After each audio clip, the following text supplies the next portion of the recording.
Jeudi 15 mai 2025, quatrième sortie de l'éco-bulletin pour la semaine. Bonjour, bonsoir à tous. Voici les informations qui dominent l'actualité.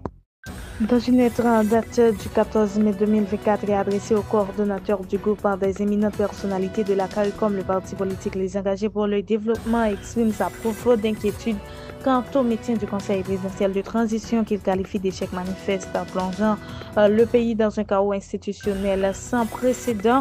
Le ton de la lettre oscille entre le conseil alarmiste et un appel à l'aide extérieure, en l'occurrence à la CARICOM. Les deux semblent se dédouaner de toute implication dans les dysfonctionnements qu'ils dénoncent avec véhémence, préférant se positionner en observateur critique et demandeur d'une intervention régionale.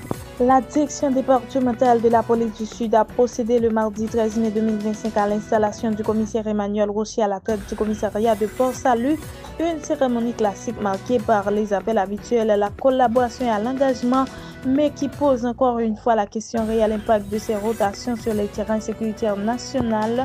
Dans son discours, le commissaire divisionnaire Alain Serge Lecoeur a exhorté les agents à plus de synergie, espérant ainsi renforcer la sécurité de la commune. Un discours bien roulé mais qui paraît déconnecté d'une réalité bien plus préoccupante pendant que l'institution procède à des installations cérémonielles dans le sud des communes comme Mirbalès, Sodo, Delma, Trente-Solino et même Kescoff reste sous le joug des gangs armés. Le ministre de la Justice, M. Patrick Pellissier, enjoint le commissaire du gouvernement de Port-au-Prince, M. Francis Moncler, de prendre des mesures contre les individus sanctionnés par l'ONU dans le gel de leurs comptes. À noter qu'en Haïti, il y a 7 personnes sanctionnées par l'ONU. Johnson Treizo, Jimmy Cherizé Barbecue, Renel Destinati Lapli, Vite l'homme innocent, chef de gang Krasé Barrière, Wilson Joseph Alamo Sanjou, Luxon Elan, chef de gang Griffe, et enfin Profane Victor, ancien député.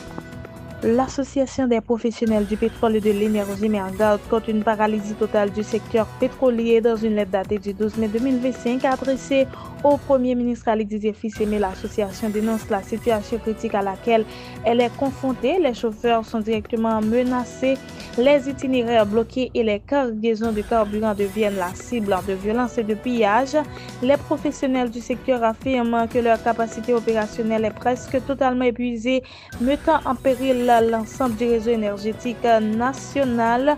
Dans ce contexte entendu, l'AP sollicite une rencontre urgente avec les autorités publiques. Elle souhaite discuter de solutions immédiates pour restaurer un minimum de sécurité autour des opérations pétrolières sur les territoires.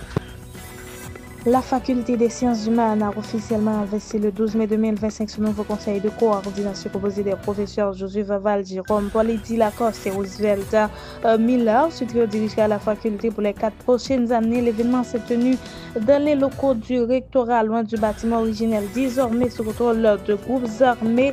La cérémonie a réuni enseignement, cadres, membres du personnel et proches, mais aussi des autorités universitaires comme le recteur et Dieu sait la d'élus et les vice-recteurs aux affaires académiques et à la recherche. Le recteur a salué le travail de la SCH, notamment dans la mise en œuvre du système de crédit. Le professeur Joseph Vaval, visiblement touché, a remercié ceux qui ont soutenu le processus électoral et exprimé son admiration pour le personnel qui maintient la faculté debout malgré les dangers. La cérémonie a aussi marqué par les hommages rendus à la professeure Nora Boutus, membre du conseil sortant, et à la professeure Marjorie Boutus, saluée pour son rôle clé dans l'organisation des élections. Une note de tristesse a traversé l'Amérique latine à l'annonce du décès de José Pepe Mujica le 13 mai, figure emblématique de la gauche uruguayenne et ancienne voix morale du continent. À 89 ans, l'ex-président cet été, après avoir supporté un cancer de l'œsophage qui s'était propagé à d'autres organes, une vie cohérente, une vie dont le dessein est clairement d'améliorer les conditions de vie d'un peuple uruguayen, a résumé Thomas Hitch, député chilien Action Humanista, dans un hommage poignant. Fidèle à ses convictions, il vivait dans une modeste ferme et reversait 90% de son salaire à des œuvres sociales. Nous sommes des humanistes, nous pensons à ce qu'il est bon pour l'avenir de l'humanité, confiait-il encore récemment au président chilien Gabriel Boric. Chers amis internautes de l'Eco Haïti News, c'est ici que prend fin le bulletin d'aujourd'hui. Merci de l'avoir suivi.